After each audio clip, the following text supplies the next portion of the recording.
دنیا کا ظالم و وحشی ترین انسان چنگیز خان اپنے گھوڑے پہ شان سے بیٹھا ہوا تھا۔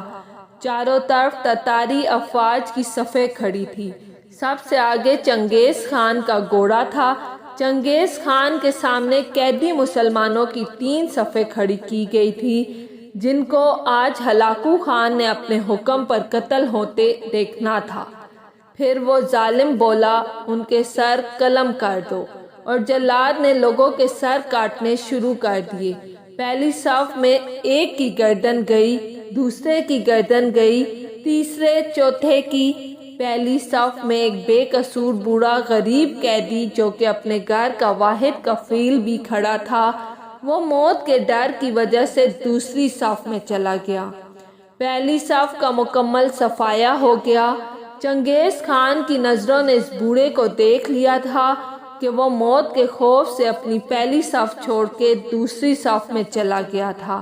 ہلاکو خان گھوڑے پہ بیٹھا ہوا ہاتھ میں طاقتور گرز لیے اچھال کر اس سے کھیل رہا تھا، اور مسلمانوں کے قتل کا منظر دیکھ کر اس کھیل سے خود کو خوش کر رہا تھا۔ جلادوں نے دوسری صف پہ تلوار کے وار شروع کیے۔ گردنیں آن کی آن میں گرنے لگی۔ جلاد تلوار چلا رہے تھے اور خون کے فوارے اچھل اچھل کر زمین پہ گر رہے تھے۔ اس بوڑھے بابا نے جب دیکھا کہ دوسری صف کے لوگوں کی گردنیں کٹ کر اس کی باری بہت جلد آنے والی ہے، تو وہ بھاگ کر تیسری صف میں کھڑا ہو گیا۔ ہلاکو خان کی نظریں بوڑھے پہ جمی ہوئی تھی کہ اب تو تیسری صف آخری ہے، اس کے بعد یہ کہاں چھپنے کی کوششیں کرے گا؟ اس بے وقوف بڈھے کو میری تلوار سے کون بچا سکتا ہے؟ میں نے لاکھوں انسان مار دیے تو یہ کب تک بچے گا؟ تیسری صف پہ جلادوں کی تلوار بجلی بن کر گر رہی تھی۔ ہلاکو خان کی نظریں مسلسل اس بوڑھے پہ تھی کہ کیسے وہ بے چین ہو کر موت کی وجہ سے بے قرار ہے۔ تیسری صف کے انسانوں کی گردنیں گر رہی تھی۔ جلاد بجلی کی سی تیزی سے اس بوڑھے بابا کو پہنچا تو ہلاکو خان کی آواز گونجی، رک جاؤ، اس کو ابھی کچھ نہ کہو۔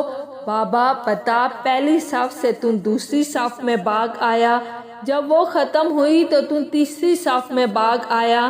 بابا اب بتا، پیچھے تو کوئی اور صف بھی نہیں، اب تم بھاگ کے کہاں جائے گا؟ اب تجھے مجھ سے کون بچائے گا؟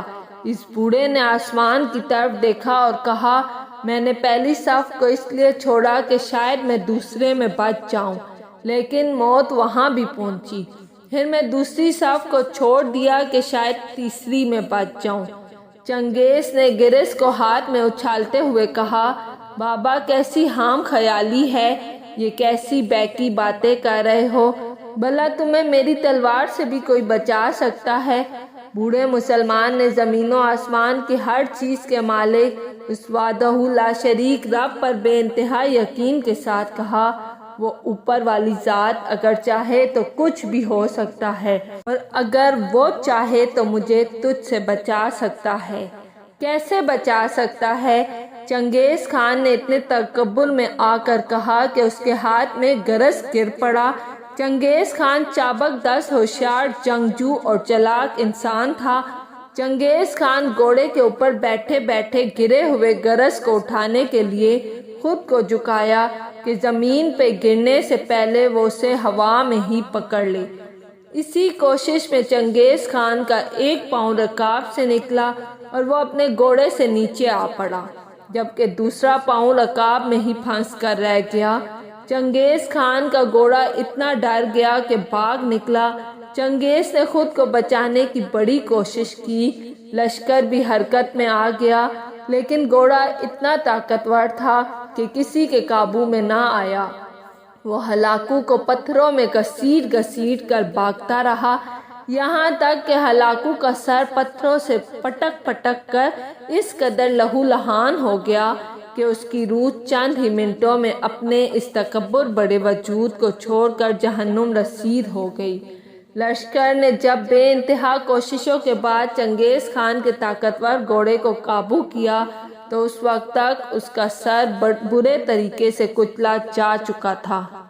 چنگیز خان کا لشکر اس بوڑھے بزرگ سے اتنا خوفزدہ ہو گیا کہ لشکر نے اسے جان بوجھ کر نظر انداز کر دیا اور وہ بابا بڑے آرام و سکون سے پیدل ہی اپنے گھر کی طرف چل پڑا۔